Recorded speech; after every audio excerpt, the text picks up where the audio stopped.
I spoke at the top of the show about my piece in today's paper regarding the imminent threat of war in our region. Liberal Party Defence and National Security Policy Chair Lincoln Parker joins me now. Lincoln, great to see you. This week, Kim Jong-un left North Korea for the first time in 4 years to visit Russian President Vladimir Putin. Do you think Australians grasp what's actually going on here? And more importantly, do you think the government does, our government?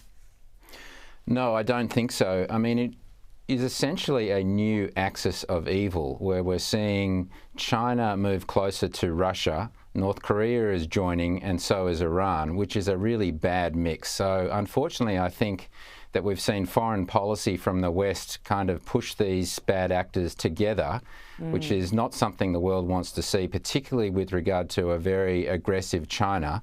And as you mentioned in your column today in the Daily Telegraph was, look, you know, are we even discussing this in Australia?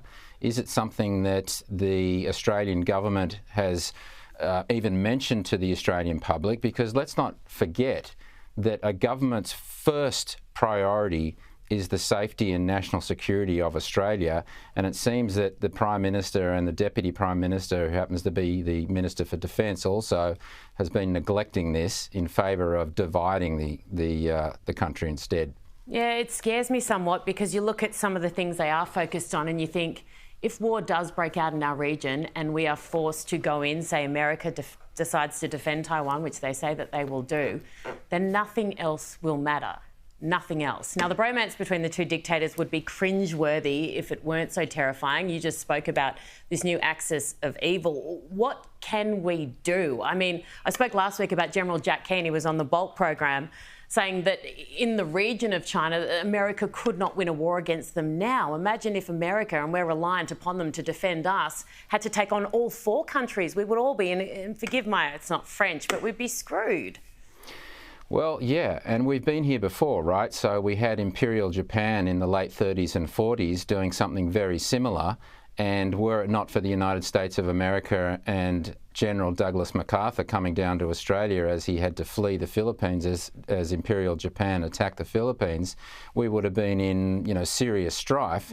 And again, it looks like that same situation is starting to look the same way as it did in the 1930s and 1940s. And yet Australia, even though we just learned today is now at 26.5 million people, we have an Australian Defence Force which is tiny compared to what we had back in the 30s and 40s.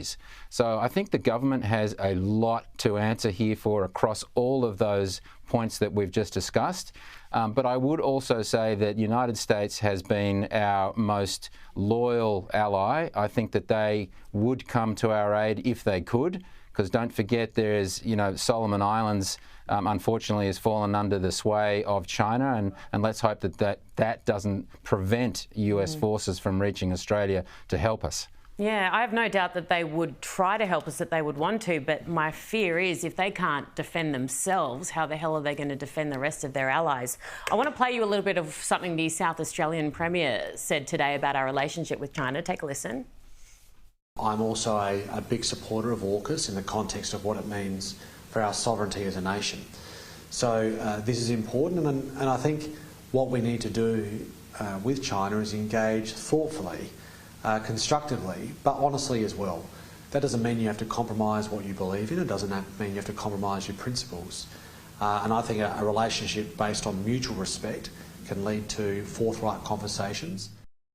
Look, I think Peter Malinauskas is really impressive, but mutual respect, I mean, in theory, brilliant, but I think it's very naive. Given China, and I'm talking about the government, not the people, given their behaviour, and particularly over our request for an investigation into COVID, I don't think we can ever rely on them to show us respect or be a trustworthy partner. Exactly, that's a joke. The Chinese Communist Party doesn't respect or trust their own people. And the Chinese people don't respect their own government for very good reasons, because they've never shown mutual respect for their own people over the last 70 years. So how can you expect a Chinese Communist Party who hates the West, and have said it, and in their own words, suddenly that they're going to turn around and go, oh yeah, everything's fine, Australia, we really like you. Well, that's not the case, and it is being naive, and it is up to governments and leaders to have a very firm grasp on the realities of life, not on some fanciful idea of respect that, two can come together and all of that mushy stuff, because it just doesn't fly when you're trying to actually protect your own citizens.